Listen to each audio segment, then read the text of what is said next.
In our village, weddings are sacred, but this one, it became the most scandalous event of the year.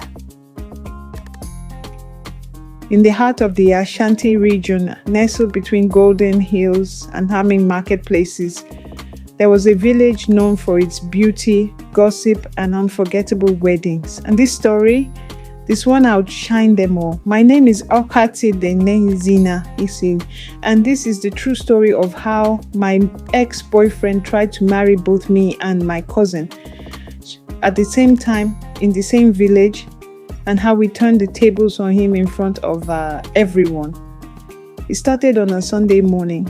I had just arrived from Accra after years away. I left the village to heal after a rough breakup with my longtime boyfriend, Kwame. He was the kind of man who could charm honey out of bees. Tall, sweet-tongued, always dressed sharp. But beneath that shine lies, I found out he'd been sleeping with my best friend while telling me he was traveling for business. Disgusted, I left everything behind and never looked back. Until now, I came back to support my cousin Amma, who was getting married. Amma and I were more like sisters. We grew up under the same roof, braided each other's hair, and whispered secrets into the night. I was genuinely happy for her until I saw the man she was about to marry, Kwame. At first I thought my eyes were playing tricks, but no, there he stood at the family compound, greeting elders, handing out bottles of schnapps, laughing like he hadn't betrayed me. He saw me, I saw him. He blinked. I raised my brow, not a word. He acted like we'd never met. That night he texted me, "Zina, you look even more beautiful than I remember. Let's talk." I left him on read, but the messages kept coming. "I made a mistake. It should have been you. Amma doesn't excite me like you do. Meet me at the old mango tree." The audacity. I wanted to confront him right then and there, but Amma was glowing with joy. I didn't want to break her heart with accusations and no proof. So I played it cool, but I dug deeper. I found out that Kwame had proposed to Amma 2 months ago and another girl in the neighboring village just last week. He was looking for the most beneficial match, playing women like cards, promising love while calculating dowries. But here's where it gets wild. He wasn't just lying, he was manipulating elders using a calm, fake prophet, claiming he was spiritually destined to marry into our family. He even convinced Amma's mother that the ancestors sent him visions. This man was weaponizing tradition to cover his tracks.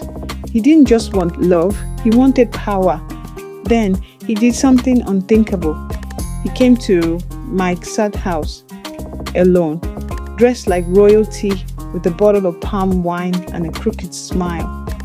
"Zina," he said, "Amma's sweet, but you're the fire. You're the one I want beside me as queen. So you want me to betray my own cousin?" I asked deadpan. "You don't owe her anything," he said. "She's just your cousin. But we have history."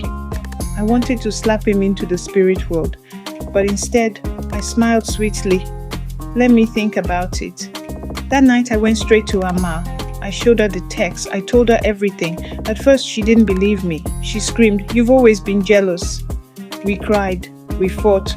Words were thrown like daggers. But then I showed her the proof, the screenshots, the photos, the receipts.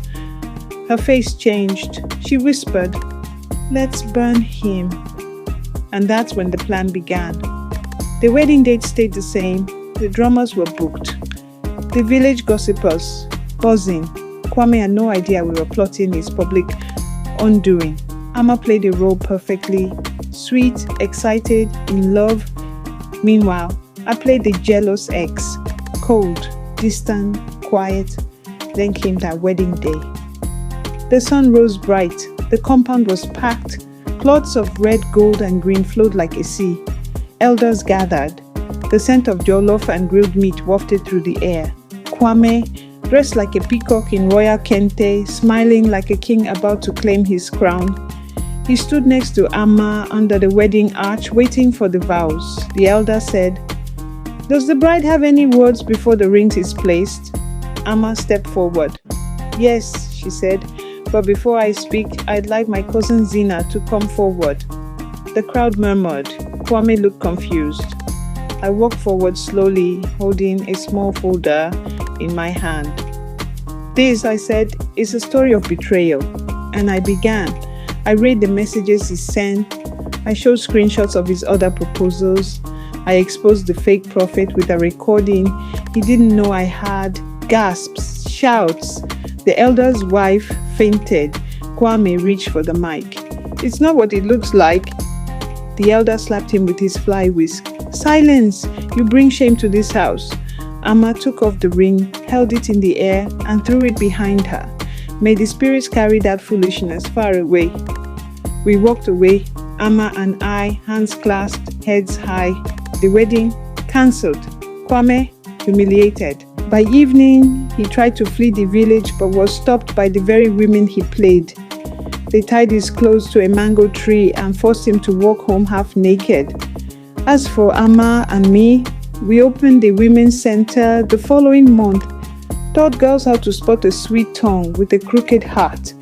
And every time someone new moved to the village, they'd hear whispers, "That's the woman who exposed him at the altar. She and her cousin, legends."